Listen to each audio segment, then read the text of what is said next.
वाकया फिलहाल करने वाले। आइए देखते हैं सीन 1 से। एक मेडिकल स्टोर बंद है। क्यों बंद है हम उसकी जानकारी अब देखते हैं। सीन 1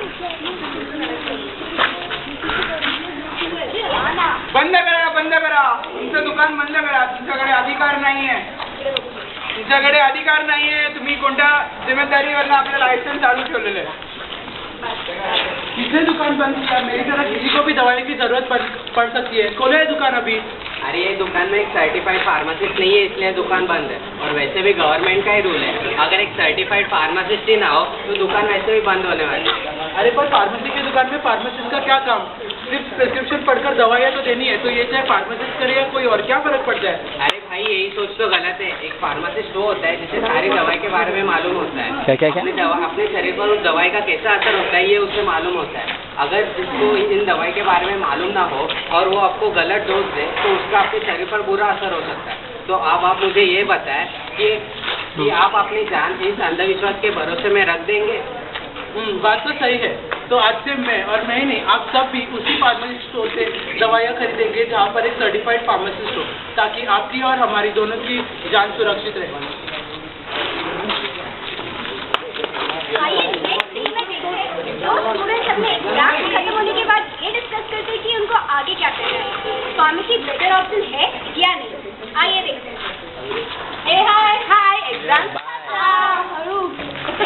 तो खत्म, पर आगे क्या करने का प्लान है? आगे का क्या? अच्छे मार्क्स मिले तो मेडिकल स्कूल में एडमिशन. फार्मेसी तो है ही.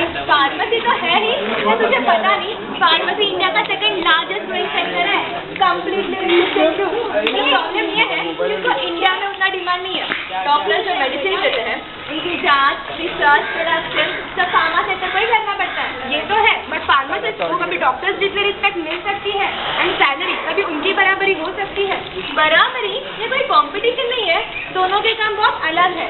एक दवाइयों की जांच करता है, दूसरी हमारी. दोनों में ये बात तो सेम है. और क्या तुझे पता भी है फार्मा सेक्टर सबसे अधिक आमदनी देने वाला सेक्टर है? रियली? ये तो मुझे पता ही नहीं था. मैं अब तक एक ही दिशा में देख रही थी, पर तूने मेरी आंखें खोल दी. अब मैं घर पर जाकर इसके बारे में इंटरनेट पर और जानकारी जरूर हासिल करूंगी. और आप भी.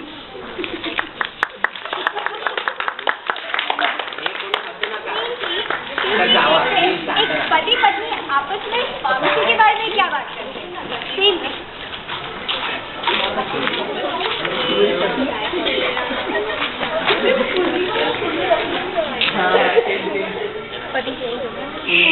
क्या आपने प्रीति मासी की बेटी के बारे में सुना? क्या हुआ उसे? वो तो बहुत दिनों से बीमार थी ना. अरे हाँ वही वो तो बहुत दिनों से बीमार थी. तो क्या हो गया? जैसे हम सभी लोग जाते हैं वैसे हो पास में ही अपने डॉक्टर के पास चली गई इलाज के लिए.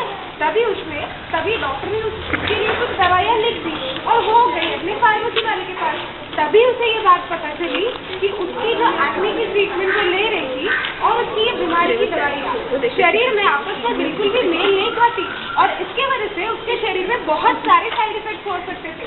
अच्छा हुआ ना कि फार्मेसी वाले ने अच्छे से रिकॉर्ड मेंटेन कर लिया था.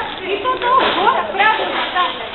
बात तो तुमने सही कही. आज ही मैंने न्यूज़पेपर में पढ़ा था कि फार्मेसी का प्रोफेशन बहुत ही प्रगति कर रहा है. फार्मासिस्ट का काम केवल प्रिस्क्रिप्शन पढ़कर दवाइयाँ देना नहीं होता, बल्कि मॉलिक्यूलर लेवल पर दवाइयाँ बनाना, हमारे शरीर पर उसका जांच और उसके उत्पादन में भी फार्मासिस्ट का बहुत ही बड़ा रोल होता है.